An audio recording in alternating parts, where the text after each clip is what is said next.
বন্ধুরা, সবাই কীরকম আছো? আশা করি সবাই ভালো আছো। ওয়েলকাম ব্যাক টু মাই মিষ্টি লাইফস্টাইল। বড়োদেরকে প্রণাম জানিয়ে আর ছোটোদেরকে অনেকটা ভালোবাসা দিয়ে আজকে ভিডিও শুরু করছি।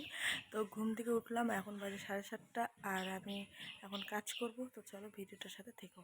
সো বন্ধুরা, ঘুম থেকে উঠতে উঠতে একটু লেট হয়ে গেছে। আর এদিকে দেখো আমি শাড়িগুলো গুছিয়ে নিচ্ছি, কেন কি কালকে যাওয়ার কথা ছিল আমাদের অন্নপ্রাশন বাড়িতে, তো সেখানে যাওয়া হয়নি। তারপর কিন্তু আমরা গিয়েছি, ভিডিওটা দেখতে থাকো। হ্যালো বন্ধুরা, দেখো আমি এদিকে রেডি হয়ে অনেকক্ষণ থেকে বসে আছি, কেন কি টোটো এখনও আসে নাই তাই। আর এখন বাজে হলো 12টা, 12:30 বাজে। আর আমরা যাচ্ছি হলো আমার ছোটো জায়ের বাড়িতে।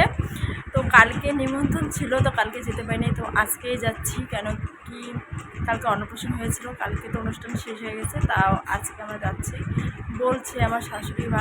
সো বন্ধুরা, আমরা কিন্তু কালকে বৃষ্টির কারণে যেতে পারিনি, তাই আজকে আমার শাশুড়ি মা বলছে যে চলো সবাই মিলে যাই। কেন কি বাচ্চাটার জিনিসগুলো নিয়েছি, সেটা আমরা দিয়ে আসি। কেন কি আমরা যাচ্ছিলাম হলো আমার ছোটো জায়ের বাড়িতে, মানে বাড়ির পাশেই, তার জন্যই আমরা গিয়েছি হঠাৎ। কিন্তু আমি জানি যে আমরা আজকে যাব না, তবুও আমার শাশুড়ি বললো যে চলো যাই। তো ফার্স্ট টাইম কিন্তু আমার শাশুড়িকে আমার ভিডিওতে তোমাদেরকে দেখাইলাম। আর এদিকে দেখো আমি কিন্তু গিফট কিনে নিলাম। মিষ্টি নেওয়ার পর কিন্তু আমরা ফাইনালি চলেও এসেছি, আর অনেকটা কাছেই আমাদের বাড়ি থেকে। তো ওদিকে দেখো আমার বড় যা, আমি, আমার মেয়ে, তারপর বড় বড় মানে জায়ের 3 ছেলে মেয়ে মিলে আর শাশুড়ি মিলে কিন্তু আমরা যাচ্ছি। আর আমরা একটু লজ্জা লাগছে, কালকে যেতে পারিনি, আজকে যাচ্ছি। তবে আসার পর কিন্তু একটু রেস্ট করার পর আমাদেরকে মিষ্টি, চা, ঝুড়ি ভাজা দেওয়া হলো। তো সেটা খাওয়া দাওয়া করে একটু রেস্ট করে আমি গেলাম আমার জায়ের বাড়িতে। তো মানে জায়ের যে মামা আছে, তার ছেলের মুখে ভাত হয়েছে, সেখানে গিয়েছিলাম। তো ওদের একটু ফাঁকাফাঁকি, তাই আমি আমার জায়ের বাড়িতে একটু ঘুরতে যাই। তো জায়ের বাড়ি ঘুরতে গিয়ে দেখি একটা কত সুন্দর নদী আছে। তো ওখান থেকে এত সুন্দর সুন্দর পদ্ম ফুলগুলো তুলে আমার দেখতে খুব ভালো লাগলো, তাই বলছি তোমাদের সঙ্গে একটু শেয়ার করে দিই।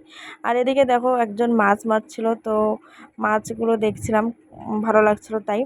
তো এদিকে দেখো জায়ের বাড়িতে কিন্তু আমরা ফাইনালি চলে এসেছি। আর মানুষের বাড়িতে যে কী ভিডিও করবো আমি বুঝতেই পারছিলাম না, তাই সেরকমভাবে কিছু শেয়ার করি নেই। আর এদিকে কিন্তু মানে সবাই মিলে বসে গল্প করছিলাম। তারপর খাওয়া দাওয়া করে একটু রেস্ট করার পর 4:30টার দিকে আমি একটু নদীর ধারে গিয়েছিলাম ভিডিও করার জন্য। তো ওখানে যাওয়ার পর কিন্তু আমাদের ছোট ছোট মানে বোনরাদের সঙ্গে মানে দেখা পরিচয়টা হলো, কথাবার্তা হলো যে এদের সঙ্গে। তো এদের সঙ্গে আমি একটু ভিডিও করে নিলাম। করার পর কিন্তু আমরা বাড়িতে আসলাম। আসার পর দেখি টোটো চলে এসেছে। আর এদিকে দেখো এই ভাইটারই মুখে ভাত দেওয়া হয়েছিল। তো এদিকে দেখো ভিডিও করে ভাইটাকে একটু কোলে নিয়ে তোমাদেরকে দেখাই দিলাম। তারপর কিন্তু আমাদের টোটো এসে গিয়েছে। তারপর দেখো সবাই মিলে কিন্তু আমরা এক এক করে টোটোতে উঠে পড়ছি। তারপর আমার যা উঠলো, তারপরে আমি উঠলাম। তো এখন কি করব, বাড়ি তো যেতেই হবে। তো আস্তে আস্তে এমনি তো সন্ধ্যা হয়ে গিয়েছে।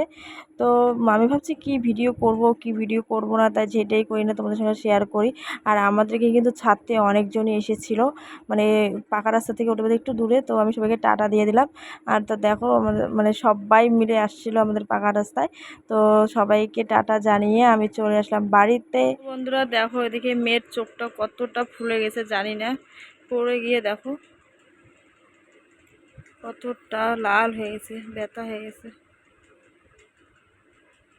সো বন্ধুরা, আমি চলে এসেছি বাড়িতে এসে ফ্রেশ হয়ে মাথায় তেল দিলাম। তো আজকের এই ভিডিওটা কীরকম লাগলো অবশ্যই কিন্তু কমেন্ট করে জানাবে। আগামীকাল আরও একটি সুন্দর ভিডিওতে দেখা আছে।